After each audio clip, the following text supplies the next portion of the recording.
دوپہر کے قریب اپنے گھر جاتے ہوئے مجھے راستے میں ملی، اپنی ماں کے ساتھ کہیں جا رہی تھی۔ مجھے دیکھ کر اس نے اپنی عادت کے مطابق مسکرا کر سلام کیا، نہ حال پوچھا۔ میں تب جلدی میں تھا، بھابھی سے پوچھ بھی نہیں پایا کہ بچی کے ساتھ کیا مسئلہ تھا۔ اس مرد کی بات پر سب افسوس کرنے لگے جبکہ میں پتھر کا بن گیا۔ میری بیوی میری بیٹی کو کہاں لے کر گئی تھی اور میری بیٹی کیوں پریشان تھی؟ میری پوری رات اپنی معصوم بیٹی کو سوچتے ہوئے گزری۔ میں سمجھ نہیں پا رہا تھا اس کی موت کی وجہ پتہ کروں یا اس کی ہمیشہ کے لیے چھوڑ جانے کا غم مناؤں۔ صبح کے قریب ہمارے محلے کی ایک غسل دینے والی عورت نے جب غسل دینے کی بات کی تو میری بیوی نے صاف انکار کر دیا۔ میری بیوی کی اس حرکت پر سب کو جھٹکا لگا۔ مجھے لگا وہ عورت غم سے پاگل ہو چکی ہے، کوئی سمجھ نہیں پا رہا تھا کہ وہ کیا چاہتی ہے۔ میری بیوی بضد تھی کہ وہ اپنی بیٹی کو خود غسل دے گی۔ مجھے اپنی بیوی کی حرکتیں عجیب لگ رہی تھی۔ محلے والے بھی چہمگوئیاں کرنے لگے، رشتہ داروں نے بھی اسے سمجھانے کی کوشش کی مگر وہ اپنی بات پر ڈٹی رہی۔ میری مرحوم بیٹی کے جنازے کا وقت ہونے کو تھا۔ بڑی بیٹیاں بہن کے جنازے کے پاس گمسم سی بیٹھی تھی اور میری بیوی خامہا کی ضد لگائے کھڑی تھی۔ سب لوگ تماشا دیکھ رہے تھے۔ میں اس کے پاس گیا، سمجھانے کی کوشش کی کہ وہ اکیلی غسل نہیں دے پائے گی، وہ کسی ایک عورت کو ساتھ لے جائے، مگر میری بیوی سختی سے بولی کہ اگر اسے کسی مددگار کی ضرورت ہوگی تو وہ اپنی بیٹیوں کی مدد لے لے گی، مگر وہ اپنی بیٹی کو کسی دوسرے کے ہاتھوں غسل نہیں دلوا سکتی۔ نہ وہ رشتہ داروں کو قریب آنے دے رہی تھی، نہ محلے کی کسی عورت کو۔ اس کا رویہ عجیب لگ رہا تھا۔ سب کے سمجھانے پر وہ بری طرح رونے لگی اور بولی کہ اسے میری خواہش سمجھ لو کہ میں اپنی معصوم بیٹی کو اپنے ہاتھوں سے غسل دینا چاہتی ہوں۔ سب لوگ میری بیوی کے رونے پر خاموش ہو گئے تھے، لیکن میری بیوی نہ تجربہ کار تھی اور خود سب کرنے کی کوشش میں نہ جانے کتنی غلطیاں کرنے لگی۔ نہ اسے کفن بنانا آ رہا تھا، نہ ہی غسل دینے کے لیے پانی تیار کرنا آ رہا تھا۔ اس کی گھبراہٹ اور پریشانی پر مجھے غصہ آ گیا اور میں نے زبردستی غسل دینے والی عورت کو اپنی بیوی کے پاس بھیج دیا۔ میری بیوی بھی خاموش ہو گئی، مگر جب جنازے کے بعد میں اپنی بیٹی کو دفنا کر گھر آیا تو غسل دینے والی عورت میرے پاس آئی اور ہچکچا کر بولی کہ بھائی آپ کو پتہ ہے آپ کی بیٹی کی موت کیسے ہوئی ہے، یا آپ بھی اپنی بیوی کی طرح چھپانا چاہتے ہیں؟ میری حیرت پر وہ بولی کہ مجھے افسوس ہے کہ اپنی بیٹی کی ایسی موت پر بھی آپ دونوں خاموش ہیں۔ اس معصوم کا یہ حال کرنے والے سے سوال کیوں نہیں کیا؟ وہ عورت غصہ ہو رہی تھی اور میں تو اس کے الفاظ پر ہکا بکا رہ گیا تھا۔ میں اس سے تفصیل پوچھنا چاہتا تھا، اپنی بیٹی کی موت کی وجہ جاننا چاہتا تھا، مگر تب محلے دار عورتیں اپنے گھروں کو جانے لگیں اور اس کو بھی پکار لیا۔ وہ عورتوں کے بلانے پر ہمارے گھر سے چلی گئی اور میں بیٹھا رہ گیا۔ گھر پر رشتہ دار موجود تھے، اس لیے میں بیوی سے بات نہیں کر پایا، اور پھر اس کے بعد میری بیوی کتنے دن بیمار پڑی رہی، وہ ہاس میں نہیں تھی، جس کی وجہ سے میں چاہ کر بھی اپنی بیوی سے کوئی سوال نہیں کر پایا۔ کچھ دن کے بعد ہماری زندگی اپنے معمول پر آ گئی۔ میں اسی طرح صبح سویرے مزدوری کرنے گھر سے نکل جاتا تھا اور شام کو تھوڑا بہت کھانے کا سامان خرید کر گھر آ جاتا، مگر اپنی چھوٹی بیٹی کی موت کے بعد میں نے محسوس کیا کہ میرے گھر کے حالات بہتر ہونے لگے تھے۔ میری مزدوری اور کمائی کا وہی معمول تھا، مگر پھر بھی میرے گھر میں اچھا کھانا پینا ہونے لگا۔ میں جب گھر آتا میری بیٹیاں کھانا کھا چکی ہوتی اور اطمینان سے سو رہی ہوتی۔ مجھے یہ بات الجھا رہی تھی، مگر جب میں نے بیوی سے سوال کیا تو اس کے جواب نے مجھے مزید بولنے کے قابل نہیں چھوڑا تھا۔ وہ مجھ سے بولی کہ ہماری چھوٹی بیٹی نے اپنی زندگی کی قربانی دے کر گھر کے حالات بہتر کیے ہیں۔ میں بیوی کی باتیں نہیں سمجھ پاتا تھا۔ وہ مشکل 10 برس کی کمسن بچی آخر کیسی قربانی دے کر گئی تھی کہ گھر میں رزق آنے لگا تھا۔ میری بیوی مجھے کچھ بتانے کو تیار نہ تھی اور مجھے لگنے لگا وہ غم کی وجہ سے الٹی سیدھی باتیں کرتی ہے، مگر دن با دن میرے گھر کا معمول بدل رہا تھا۔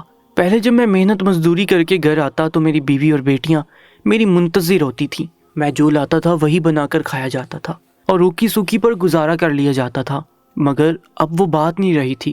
مجھے ایسا لگتا تھا جیسے میں اپنے گھر کے لیے غیر ضروری ہو چکا ہوں۔ میری محنت یا کمائی سے میری بیوی اور بیٹیوں کو کوئی لینا دینا نہیں رہا تھا۔ میں جب بھی گھر آتا کھانا پہلے سے بنا ہوتا اور میری بیٹیاں کھانا کھا چکی ہوتی۔ یہ بات مجھے فکر میں مبتلا کر گئی۔ میں اب لاپرواہ نہیں رہا تھا کہ یہ تبدیلی محسوس نہ کر پاتا۔ میں گھر کو توجہ دیتا تھا کیونکہ مجھے اپنی بیٹی کی موت نہیں بھولتی تھی۔ میں نے خود کو بدلنے کی کوشش کی، مجھے گھر کی ویرانی تڑپانے لگی تھی۔ میں اپنی بیٹیوں کے چہرے پر وہی مسکان دیکھنا چاہتا تھا جو میرے آنے پر ان کے چہروں پر پھیل جایا کرتی تھی، مگر اب تو میری بیٹیاں شاید مجھ سے ملنا بھی گوارا نہیں کرتی تھی۔ مجھے اندر ہی اندر احساس ہونے لگا تھا کہ میں نے اپنی پوری زندگی وقت ضائع کرتے ہوئے گزاری تھی، مگر اب مجھے ایسا نہیں کرنا چاہیے تھا۔ میں اپنی عادات بدلنا چاہتا تھا۔ مجھے اپنی جوانی تک کوئی کام کرنے کی عادت نہ تھی۔ میں نے زندگی میں کبھی محنت نہیں کی تھی۔ میں جوان ہونے تک باپ اور بھائیوں کی کمائی پر پلتا رہا تھا۔ میرا باپ مجھے سمجھا کر مر گیا، اور جب شادی ہوئی تو میری ماں نے بھی مجھے بہت سمجھانے کی کوشش کی تھی کہ اب میں شادی شدہ ہو چکا ہوں اور میری بیوی میری ذمہ داری ہے، اس لیے مجھے یہ زیب نہیں دیتا کہ میری بیوی میرے بھائیوں کا دیا کھائے۔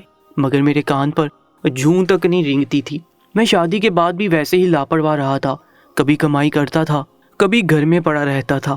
نہ جانے میری قسمت کیسے کھل گئی تھی کہ مجھے اپنے خاندان کی اتنی خوبصورت اور کم عمر لڑکی مل گئی۔ میرے سسرال والوں کو یہ غلط فہمی تھی کہ اپنے بڑے بھائیوں کی طرح میں بھی شادی کے بعد محنت کر کے کماؤں گا اور اپنے بیوی بچوں کو عیش بری زندگی دوں گا، مگر یہ ان کی خام خیالی تھی۔ میری فطرت میں محنت کرنا شامل ہی نہیں تھا۔ شادی کے بعد بھی میری زندگی ویسے کی ویسی لاپرواہی سے گزر رہی تھی۔ میں کبھی محنت مزدوری کرنے لگتا تھا اور کبھی سب کام چھوڑ چھاڑ کر گھر میں بیٹھ جاتا۔ میری بیوی جتنی خوبصورت تھی اتنا ہی اسے سجنے سنورنے کا شوق تھا۔ اس کو ہر وقت یہی حسرت رہتی تھی کہ وہ بھی اپنی جٹھانیوں کی طرح خوبصورت اور بہترین لباس پہنے اور ہر دیکھنے والا اسے سراہے، اس کے حسن کی تعریف کرے۔ مگر مجھے اپنی بیوی کا یہ شوق سخت زہر لگتا تھا۔ میں نہ خود ٹھیک سے کمائی کرتا تھا، نہ ہی اپنی بیوی کو کوئی نوکری کرنے کی اجازت دیتا تھا۔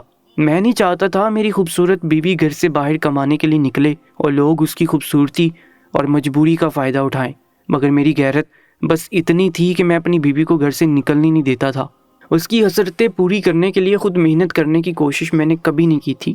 جوں جوں وقت گزرتا گیا میری بیوی کے سب شوق ختم ہو گئے۔ میری 2 بیٹیاں ہو گئیں اور دونوں بیٹیاں اپنی ماں کی طرح نہایت خوبصورت تھیں۔ بیٹیوں کے بعد میں مزید بیوی کو گھر تک محدود کر چکا تھا۔ میں اپنی بیوی اور بیٹیوں کو بہترین لباس مہیا نہیں کر سکتا تھا، اس لیے میں انہیں گھر سے نکلنے کی اجازت نہیں دیتا تھا۔ میری بیوی کا اپنے خاندان کے لوگوں سے ملنا جلنا تقریباً ختم ہو چکا تھا۔ مجھے گھر کی سوچ سے ڈر لگتا تھا کہ میری خوبصورت بیوی اور میری بیٹیوں کو کمتر لباس میں دیکھ کر سب مذاق اڑائیں گے اور انہیں احساس دلائیں گے کہ میں ایک قابل مرد نہیں ہوں۔ میری سختی اپنی بیوی پر بڑھتی جا رہی تھی، جس کی وجہ سے میری ماں تنگ رہنے لگی۔ وہ مجھے ہر وقت کوستی رہتی اور میری شادی کرنے پر پچھتانے کا شکار رہتی تھی۔ میں محنت کرنا چاہتا تھا، مگر اپنی سستی کی عادت سے چھٹکارا پانا اور محنت طلب کام کرنا میرے لیے مشکل ہو گیا تھا۔ پھر کچھ وقت بعد میری والدہ وفات پا گئی اور مجھے سنبھلنے کا موقع بھی نہیں ملا کہ میرے بڑے بھائی اپنے بیوی بچوں سمیت گھر سے چلے گئے اور اپنے الگ گھر بسا لیے۔ وہ مزید میرا خرچ اٹھانے سے انکار کر چکے تھے۔ بھائیوں کا الگ ہونا مجھے بوکھلا کر رکھ گیا۔ گھر کی ذمہ داری میرے کندھوں پر آ گئی۔ میں سارا دن باہر دھکے کھاتا اور مشکل سے کہیں نہ کہیں چھوٹی موٹی مزدوری کر کے اتنا کماتا کہ 1 سے 2 وقت کی روٹی کھائی جا سکتی۔ محنت طلب کام میں کر نہیں پاتا تھا اور آسان کام ڈھونڈنا میرے لیے مشکل ہو گیا تھا۔ گھر میں کھانا پینا کم ہو گیا اور مفلسی بڑھ گئی تھی۔ روزانہ جو کماتا تھا وہ ہم کھا لیتے تھے۔ بچت اور جوتی کپڑے بنانے کے لیے پیسے بچانے کی کوشش خواب بن چکی تھی۔ میری بیٹیاں 4 ہوئیں تو خرچ مزید بڑھ گیا، مگر بچیاں بھی ماں کی طرح صبر شکر کر کے روکھی سوکھی کھا لیتی تھیں۔ اور پھر اچانک میری چھوٹی بیٹی کی وفات ہو گئی اور اس کی موت بھی اتنی پوری اسرار تھی کہ میں بالکل سمجھ نہیں پایا تھا۔ کھیلتی کودتی بیٹی اچانک مر کیسے گئی اور آخری وقت میں اس پر پھیلی چادر پر خون کیوں لگا ہوا تھا؟ نہ بیوی پہلے کی طرح بات چیت کرتی تھی، نہ میری بیٹیاں میرے قریب آتی تھیں کہ میں ان سے پوچھتا، مگر معصوم بیٹی کی پوری اسرار موت کے بعد اچانک گھر کے حالات بہتر ہونا میرے لیے اس مسئلے سے بھی زیادہ پریشانی کا باعث تھا۔ مجھے لگنے لگا تھا کہ میری بیوی اور بیٹیاں بدلتی جا رہی تھی، ان کا انداز بدل گیا تھا۔ پھر ایک روز گھر لوٹا تو مجھے جھٹکا لگا۔ میری بیوی اور بیٹیاں صاف اور نئے لباس پھیلائے بیٹھی تھی۔ میرے پوچھنے پر بیوی نے مجھے ٹالتے ہوئے کہا کہ کسی نے پہنے ہوئے کپڑے خیرات میں دیے ہیں۔ میں یہ سن کر شک میں آ گیا۔ وہ لباس بالکل نئے تھے اور ایسا لگ رہا تھا جیسے اسی وقت بازار سے لائے گئے ہوں۔ میں نے اپنی بیوی اور بیٹیوں کو صاف نئے لباس میں دیکھا تو پہلو بدل کر رہ گیا۔ میری بیٹیاں جوان ہو رہی تھیں اور ان اچھے کپڑوں میں بہت خوبصورت لگ رہی تھی۔ جو بات مجھے چونکاتی تھی وہ ان کے چہرے تھے۔ ان کے چہروں پر اب خوشی یا تازگی نہیں رہی تھی، نہ وہ پہلے جیسی معصوم اور سادہ لگ رہی تھی۔ ان کے انداز مشینی سے لگتے تھے، جیسے مجبوری کی زندگی بسر کر رہی ہوں۔ اور دوسری طرف ان کا پہننا اوڑھنا بہترین ہونے لگا تھا۔ میں بری طرح ڈر گیا کہ اندر ہی اندر میری بیوی اور بیٹیاں کیا کام کر رہی ہیں، اور وہ پیسہ کہاں سے آ رہا تھا۔ اسی خوف کی وجہ سے میں نے اپنے بھائی سے رابطہ کیا اور ان کی منتیں کی کہ مجھے کوئی ایسا کام دلوا دیں جو ماہانہ آمدنی دے، چاہے وہ محنت طلب کام ہو۔ اب میں محنت کرنے کو بھی تیار تھا۔ میرے بھائی پہلے ہی میری بیٹی کی موت پر دکھی تھے۔ جب میرے حالات سنے تو مجھے کچھ رقم ادھار دی تاکہ میں گھر میں کھانے پینے کا سامان لے جا سکوں، اور مجھے اپنے کسی دوست کے پاس کام بھی دلوا دیا۔ وہ کام بہت محنت طلب تھا مگر ماہانہ آمدنی 15,000 کے قریب تھی۔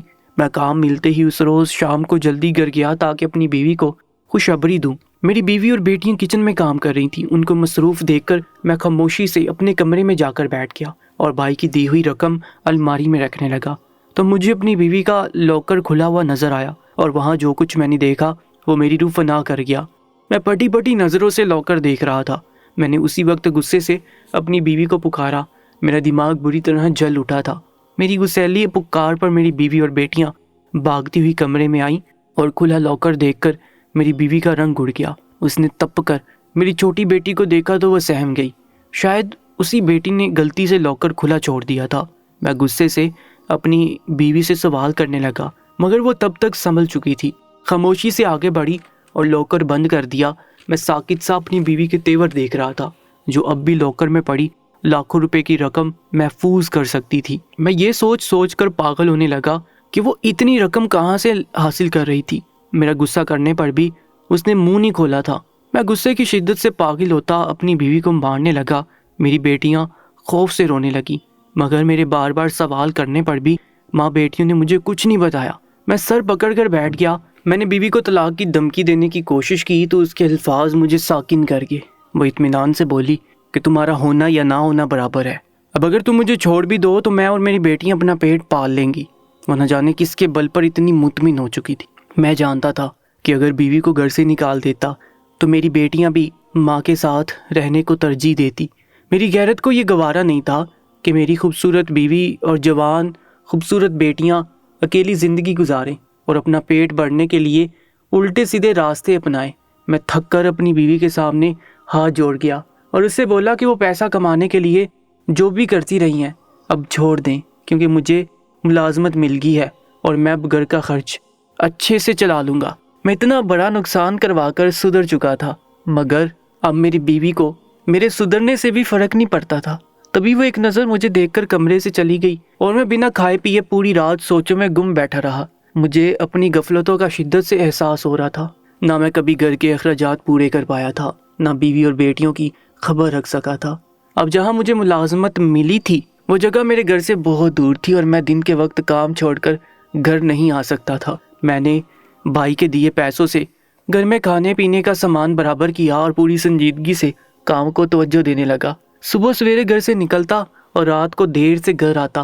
بیوی بچوں سے بات چیت بالکل بند ہو چکی تھی۔ میں اگر کوشش کرتا تب بھی وہ مجھے جواب نہ دیتے۔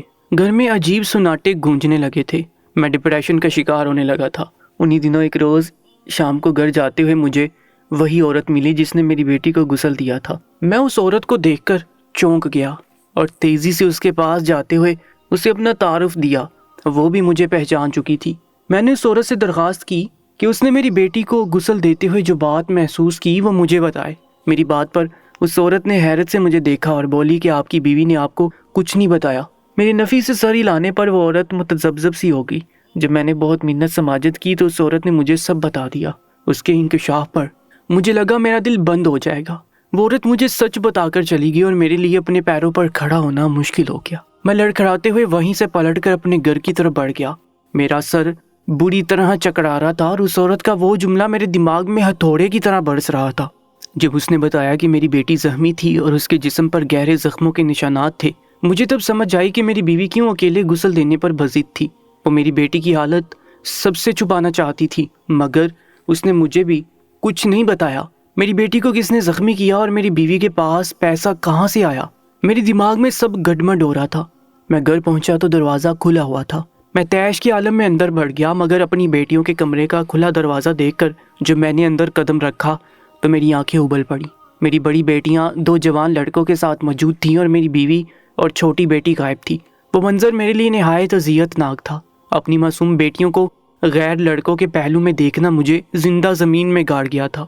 مجھے لگا میرے دماغ کی رگیں پھٹ جائیں گی۔ میں نے دھاڑتے ہوئے اپنی بیوی کو آواز لگائی۔ میری آواز پر وہ لڑکے اور میری بیٹیاں میری موجودگی پر بری طرح گھبرا گئے۔ میں نے آگے بڑھ کر ان لڑکوں کے گریبان دبوچ کر انہیں کھینچتے ہوئے کمرے کے دروازے تک لایا۔ میرا دل چاہ رہا تھا ان کا قتل کر ڈالوں، مگر میری بیوی اسی وقت ہاس باختگی میں کچن سے نکل کر میرے سامنے آئی اور ان لڑکوں کو مجھ سے چھڑوا کر مجھے دور کیا۔ کچن کے دروازے پر چھوٹی بیٹی بھی کھڑی ہوئی تھی اور سہمی سہمی نظروں سے مجھے دیکھ رہی تھی۔ بڑی دونوں بیٹیاں بھی شرمندہ ہونے کی بجائے سرد نظروں سے مجھے دیکھ رہی تھی۔ وہ لمحے مجھے تکلیف سے دوچار کر گئے تھے۔ میرا صبر جواب دے چکا تھا۔ میں نے غصے سے چیختے ہوئے اپنی بیوی سے سوال کیا کہ وہ لڑکے کون ہیں اور میرے گھر میں کیا کر رہے ہیں۔ میری بیٹیاں اتنی سجی سنوری ان لڑکوں کے پہلو میں کیا کر رہی تھی؟ میں اپنی بیوی پر چیخ رہا تھا کہ میں نے ان سب کی خاطر خود کو بدلا تھا۔ میں سارا دن بے زبان جانور کی طرح کام کرتا تھا۔ محنت کا عادی نہ ہونے کی وجہ سے پوری رات میرا وجود درد کرتا تھا، مگر میں نے کبھی اس بات کا ذکر نہیں کیا۔ کام پر رہتے ہوئے بھی سارا دن میں بیوی اور بیٹیوں کی فکر میں گلتا رہتا تھا، اور وہ مجھے یہ صلہ دے رہی تھی۔ میں مری ہوئی بیٹی کا کیا سوال کرتا، وہ عورت تو زندہ بیٹیوں کو میرے سامنے کھڑا کر چکی تھی۔ میرے سینے میں درد سا ہونے لگا تھا۔ میرے چیخنے پر میری بیوی نے جتاتی نظروں سے مجھے دیکھا اور بولی کہ تم اب سدھر کر چاہتے ہو ہم تم پر فخر کریں، جبکہ تمہاری بے حسی اور سستی کی وجہ سے پہلے ہی میری ایک معصوم بچی بھوک سے بے حال ہوتی اپنی زندگی گنوا چکی ہے، اور میں اتنی بے بس ہو گئی تھی کہ اس کی موت پر ملی رقم سے اپنا پیٹ بھرنے لگی تھی۔ میں نے اپنی بیوی کی بات پر دانت کچکچا کر کہا کہ میں سب سچ جان گیا ہوں کہ میری بیٹی کی موت کیسے ہوئی۔ مجھے غسل دینے والی عورت بتا چکی تھی کہ میری بیٹی زخمی تھی۔ بھوک سے انسان زخمی نہیں ہو جاتا۔ وہ عورت اس روز اسے جانے کہاں لے گئی تھی؟ میرے سوال پر میری بیوی نے مجھے جو بتایا وہ مجھے ایک لمحے کے لیے بالکل چپ کروا گیا۔ میری بیوی نے مجھے بتایا کہ بڑی بیٹیاں اور بیوی تو روزانہ دن بھر بھوکا رہنا برداشت کر لیتی تھی، مگر چھوٹی بیٹی بھوک برداشت نہیں کر پاتی تھی۔ روزانہ اس کی خاطر میری بیوی ارد گرد والوں سے کھانا مانگتی تھی۔ اس روز بھی میری چھوٹی بیٹی بھوک سے بار بار رو رہی تھی، ماں سے ضد کر رہی تھی کہ وہ اسے کچھ کھانے کو دے۔ میری بیوی محلے والوں سے بار بار مانگنے پر شرمندگی محسوس کرتی تھی۔ وہ بیٹی کی ضد پر اسے لے کر گھر سے نکلی تاکہ روڈ پر جا کر کسی دکان سے ادھار کا سامان خرید سکے۔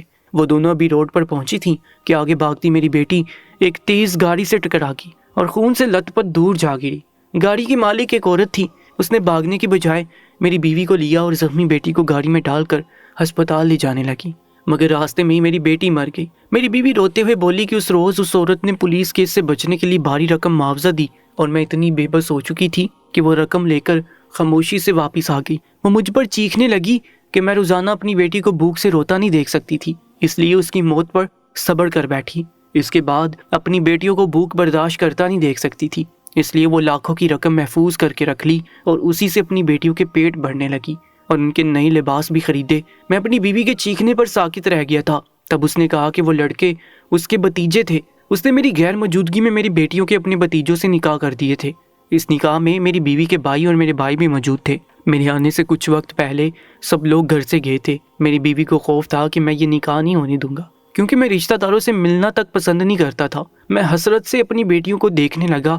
میں نے اپنی لاپرواہی اور کام چوری کی وجہ سے اپنی بیٹیوں کو خود سے دور کر دیا تھا، اور ان کے اتنے اہم موقع پر بھی میں موجود نہیں تھا۔ مجھے اپنا آپ مجرم لگ رہا تھا۔ سب قصور میرے ہی تھے۔ میں سب والدین سے درخواست کرتا ہوں کہ جب تک بیٹا کسی قابل نہ ہو اس کی شادی کبھی نہ کریں، کیونکہ بعض لوگ میری طرح ذمہ داری سر پر پڑنے کے باوجود نہ اپنی عادت سے باز آتے ہیں، نہ بیوی بچوں کی فکر کرتے ہیں، اور میری طرح ہی اولاد کو کھو کر روتے ہیں۔ مزید ویڈیوز اپڈیٹ کے لیے ہمارے یوٹیوب چینل کو سبسکرائب کر لیجیے گا۔